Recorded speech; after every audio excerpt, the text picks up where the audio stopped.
नमस्कार स्टूडेंट्स। आज हम लोग क्लास 9th मैथमेटिक्स के चैप्टर नंबर 10 सर्किल्स में आगे का पार्ट पढ़ेंगे, जो कि होने वाला है एक्सरसाइज नंबर 10.2। इसकी पिछली क्लास में मैंने आपको दो थ्योरम्स बताई थी, थ्योरम 10.1 और थ्योरम 10.2, जो कि क्या थी? एंगल जो कॉर्ड का रिलेशन है, यानी कि एंगल सबटेंडेड बाय अ कॉर्ड इन अ सर्किल, उसके बेसिस पे थी कि अगर इक्वल कॉर्ड्स सर्किल के सेंटर पर इक्वल एंगल्स बनाएंगे, या फिर कोई कॉर्ड जो है अगर वो सर्किल के सेंटर पर इक्वल एंगल बना रही है तो वो कॉर्ड्स आपस में कैसी हो जाएंगी? इक्वल हो जाती है।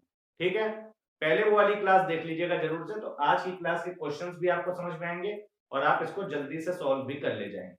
चलिए शुरू करते हैं। अब देखिए फर्स्ट क्वेश्चन में हमको क्या कह रहा है। क्वेश्चन नंबर 1 में कह रहे हैं recall that two circles are congruent if they have the same radii. क्या मतलब है?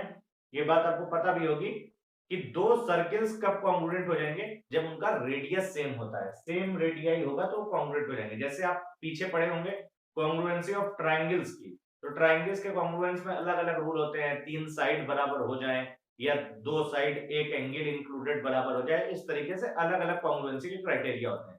उसी तरीके से दो सर्किल्स कब कॉन्ग्रुएंट हो जाएंगे? जब उनका रेडियस इक्वल हो जाता है, सेम हो जाता है।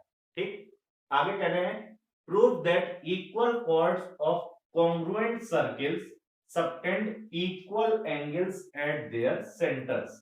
क्या प्रूव करना है? कि दो कॉन्ग्रुएंट सर्किल्स अगर हमारे पास हैं तो उनकी इक्वल कॉर्ड्स जो होंगी वो क्या करेंगी? सर्किल पर इक्वल एंगल, सर्किल के सेंटर पर इक्वल एंगल को बनाए।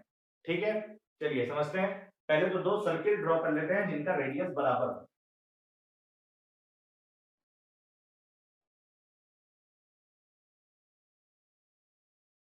ठीक है, अब देखिए हो सकता है आपको देखने में ना लगे, लेकिन आपको मानना है, उसने पहले ही कहा है कि ऐसे दो सर्किल हैं जिनके रेडियस बराबर हैं, तभी तो वो कॉन्ग्रुएंट होंगे। तो इसको आपको मान के चलना है कि ये दोनों सर्किल आपको देखने में भले बराबर ना लगे, इनका रेडियस इक्वल है और ये कॉन्ग्रुएंट। ठीक, अब आपको प्रूव क्या करना है? Prove that equal chords of congruent circle subtend equal angle at their centres.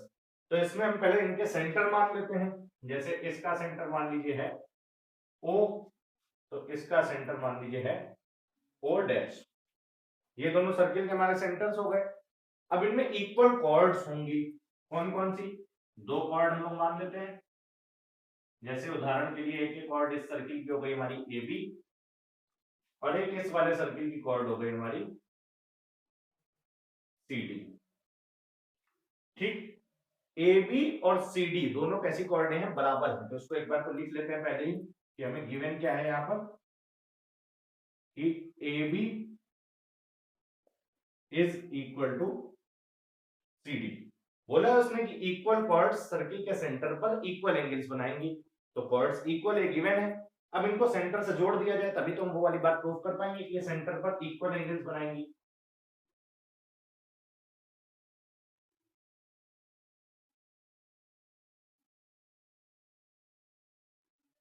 ठीक है, अब ये मैंने इनको दोनों कॉर्ड्स के एंड पॉइंट्स को सेंटर से जोड़ दिया, तो हमारे पास दो एंगल्स बनकर के आ गए हैं। एक आ गया ए ओ बी, ये वाला एंगल। एक आ गया है सी ओ डैश डी, ये वाला एंगल। इन्हीं दोनों को हमको इक्वल प्रूफ करना है। तो टू प्रूव, क्या प्रूफ करना है? एंगल ए ओ बी किसके बराबर है?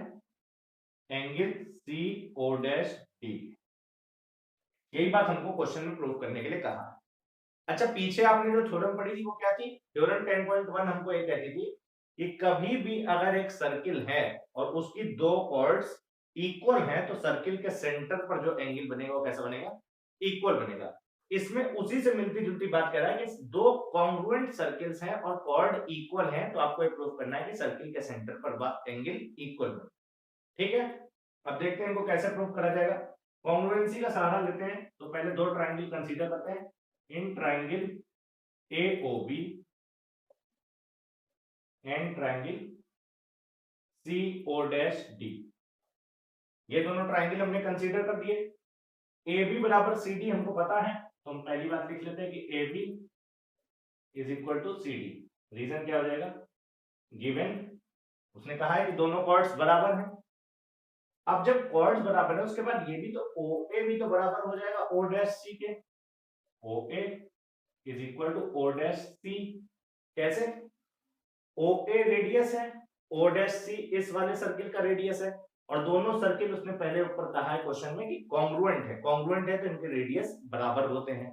ठीक, सेम रीजन हमारा फिर OB भी तो बराबर हो जाएगा O डैश D के, क्योंकि OB इस वाले सर्किल का रेडियस है, O डैश D इस वाले सर्किल का रेडियस है, और इनकी भी लेंथ आपस में बराबर होगी। ये बात उसने बोल रखी है क्योंकि वो कॉन्ग्रुएंट सर्किल्स हैं। क्या रीजन हो जाएगा दोनों बातों का? रेडियाई ऑफ कॉन्ग्रुएंट सर्किल्स, दोनों बातों का सेम रेडियस हो जाएगा। OA O डैश C के बराबर है, OB O डैश D के बराबर है, क्योंकि दोनों रेडियाई हैं या रेडियस है कॉन्ग्रुएंट सर्किल्स। क्या ये दोनों ट्रायंगल्स कॉन्ग्रुएंट नहीं प्रूफ हो चुके हैं? बिल्कुल। Therefore triangle AOB is congruent to triangle CO'D। कौन से? उससे कॉन्ग्रुएंसी रूल से, साइड साइड साइड, तीनों साइड्स इसमें इन्वॉल्व हैं, तो ये हमारा हो गया SSS कॉन्ग्रुएंस। ठीक है, एक बार को मैं आपको फिगर में दिखा भी देता हूं। AOB वाले ट्रायंगल में AB CD के बराबर है, AB CD के बराबर है, OA O डैश C के बराबर है, दो साइड्स हो गई। तीसरी side OB O dash D के बराबर है, तीसरी side. Side side side side side और साइड, तो दोनों ट्रायंगल हमारे कॉन्ग्रुएंट हो चुके हैं। इसका मतलब इसके करस्पॉन्डिंग पार्ट्स भी कॉन्ग्रुएंट हो जाएंगे, तो हम कह सकते हैं कि सो एंगल AOB बराबर हो जाएगा किस एंगल के? एंगल CO'D के बाई CP CT, या फिर corresponding part of congruent triangles. यही बात हमको यहां पर प्रूव करनी थी। AOB बराबर है CO'D के, ये बात हमने यहां पर प्रूव कर दी है। ठीक, आप इसको प्रॉपर नोट कर लीजिएगा कॉपी में, लेकिन इसके साथ आपको एक बात और सीखनी है। क्या सीखनी है?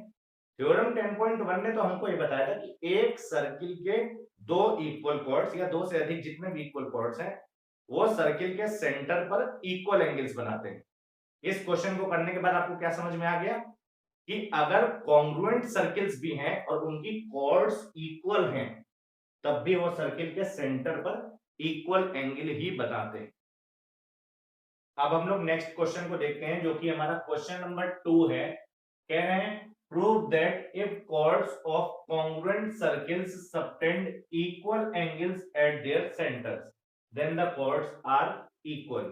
क्या मतलब है कि अगर दो हमारे पास congruent circles हैं और इसमें कोई chord ने सेंटर पर कैसा एंगल बना रही है? इक्वल एंगल्स को बना रही है, तो आप ये प्रूफ कर दीजिए कि वो दोनों कॉर्ड्स कैसी हैं, लेंथ में इक्वल है।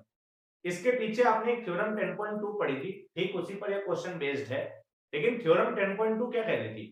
थ्योरम 10.2 ये कह रही थी कि अगर किसी सर्किल में कॉर्ड्स सर्किल के सेंटर पर इक्वल एंगल बनाएंगी तो वो दोनों कॉर्डें आपस में सेम लेंथ की हो जाएंगी या इक्वल लेंथ की हो जाएंगी। इसमें क्या आपको प्रूव करना है कि दो कॉन्ग्रुएंट सर्किल्स पर भी क्या ये बात लागू होती है? तो देखते हैं। पहला काम क्या करें, दो कॉन्ग्रुएंट सर्किल्स को बना देते हैं।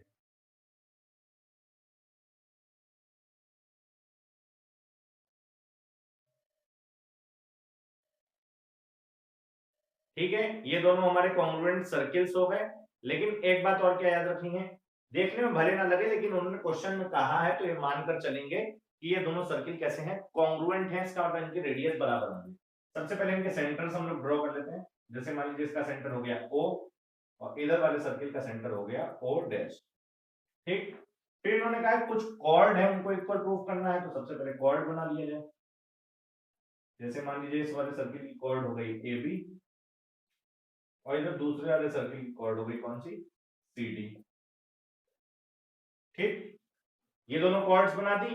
अभी हमको ये नहीं पता कि ये कॉर्ड इक्वल है, पिछले क्वेश्चन में बात पता थी। इस क्वेश्चन में हमको प्रूफ करना है कि ये कॉर्ड्स इक्वल है। तो क्या किया जाए, पहले इनको सेंटर से जोड़ देते हैं।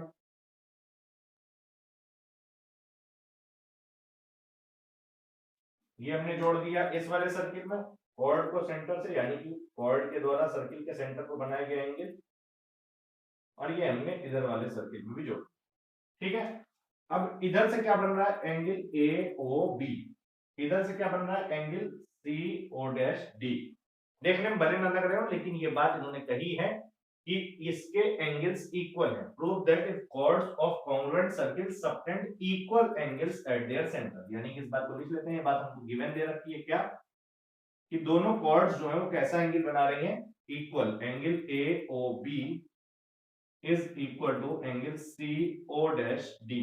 ये वाली बात गिवन है कि जितने डिग्री का ये एंगल होगा उतने डिग्री का ये वाला भी एंगल हो जाएगा, ठीक। अब क्या प्रूफ करना है हमको, then the chords are equal, यानी कि इसको लिख लेते हैं, पहले हमको क्या प्रूफ करना है, टू प्रूव दोनों कॉर्ड्स इक्वल लेंथ की, इसका मतलब ए बी बराबर सी डी के, ये बात हमको प्रूफ करनी है कि A B is equal to C D, दोनों कॉर्ड्स इक्वल हो जाएंगे। तो पहले दोनों ट्राइंगल्स को कंसीडर कर लेते हैं, in triangle A O B and triangle C O dash D, ये दोनों हमने ट्राइंगल कंसीडर कर लिए। अब इसमें क्या ओ ए बराबर हो जाएगा ओ डैश सी के, दोनों कॉन्ग्रुएंट ट्राइंगल के रेडियस है, इक्वल होंगे। सिमिलरली ओ बी बराबर हो जाएगा ओ डैश डी के, same reason O B O dash D के बराबर हो जाएगा। दोनों सर्किल्स कैसे हैं, कॉन्ग्रुएंट सर्किल्स हैं, कॉन्ग्रुएंट सर्किल के रेडियस बराबर होते हैं, इसका मतलब रेडियाई ऑफ कॉन्ग्रुएंट सर्किल्स, ठीक है। आई होप इन दोनों का रीजन आपको समझ में आ गया होगा। अब क्या एंगल नहीं हमको बराबर गिवन थे, शुरू में ही कहा था कि एंगल्स बराबर बन रहे हैं सेंटर पर, तो एंगल ए ओ बी बराबर हो जाएगा किस वाले एंगल के, angle C O dash D के, रीजन गिवन है ये बात हमको, ठीक। दोनों ट्राइंगल्स हमारे कॉन्ग्रुएंट प्रूफ हो चुके हैं, therefore triangle A O B is congruent to triangle C O dash D. क्या रीजन है, दो साइड है एक एंगल है, तो एस ए एस कॉन्ग्रुएंस, ठीक है। एक बार मैं आपको फिगर में बात दिखा भी देता हूं, ओ ए ओ डैश सी के, ओ ए ओ डैश सी के बराबर है, O B O dash D के बराबर है, O B O dash D के बराबर है, साइड साइड साइड और साइड, और दोनों के अंदर included angle, angle A O B बराबर है angle C O dash D के, ये वाला एंगल इस वाले एंगल के बराबर है, side angle side, side angle side, ठीक। तो यहाँ पर क्या हम ये नहीं कह सकते हैं कि बची हुई पार्ट्स भी बराबर हो जाएंगे, इसका मतलब A B is equal to C D by C P C T, या फिर हम कह सकते हैं corresponding part of congruent triangles, ये भी इक्वल हो जाते हैं। यही बात हमको यहाँ प्रूफ करनी थी कि ए बी बराबर है सी डी के, ये बात हमने यहाँ पर प्रूफ कर दी है।